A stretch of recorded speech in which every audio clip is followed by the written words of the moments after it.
I heard a rumor that the owner was going to tear this old adobe down and put up a double wide. So I found him and I asked to buy the property and I bought it. Jim Gherkin knew he was buying a piece of history. So these are all original finishes on the interior. He didn't realize at the time how historic this building was.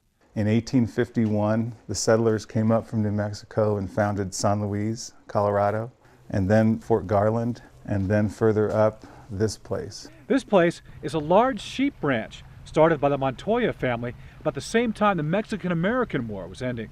The people who lived in this area went from Spanish rule to Mexican citizens to American citizens, all in a period less than 30 years. And so the Montoya Ranch really is located at the heart of a cultural crossroads and a historic landscape that is significant to Colorado, to the American West, to the nation. Settled along the banks of the Huerfano River around 1860, the Montoya Sheep Ranch was just one of many successful enterprises to operate here. And I think these walls talk sometimes about how prosperous some years were with the sheep and the fruit and the crops. But the significance of this house is more than cultural. The most unique part of its story lies beneath. Very rarely, if ever, was an adobe built with a fully excavated basement. It's considered maybe the only one of its kind in the United States. And this was all excavated out before construction began. And all this dirt would have been used to make the adobe bricks. A fully excavated adobe basement.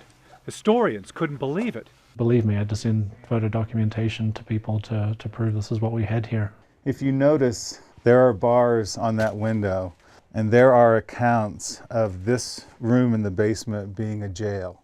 It's believed the structure started out as just a below-grade dwelling. There was a lot of Native American activity in the area, so we believe they wanted a defensible below-ground space. There's a grain chute coming into the basement. They would have poured their grain down here.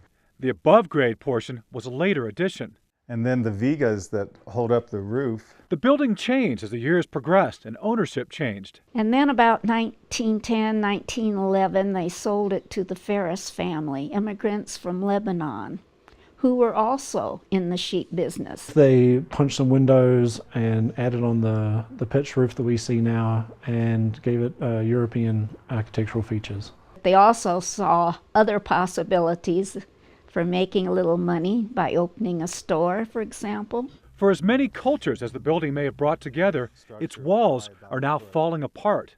It's crumbling, and the sunlight and the rain and the wind are coming in, and it's the worst enemy there is for an adobe.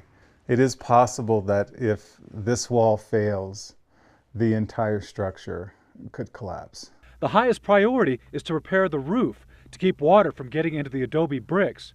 Then the hope is to rebuild the deteriorating walls by recycling the bricks. Might not be the same adobe wall, but we're using the same materials. Jim Gherkin is hopeful for the future of this building. I envision having graduate students come here and do graduate work in Southwest studies. As Jim stirs the fire to heat the home, he hopes also to stir the fires of restoration. I think someone who's studying history that could come here for a summer and walk inside and almost feel as though it was 1860 again.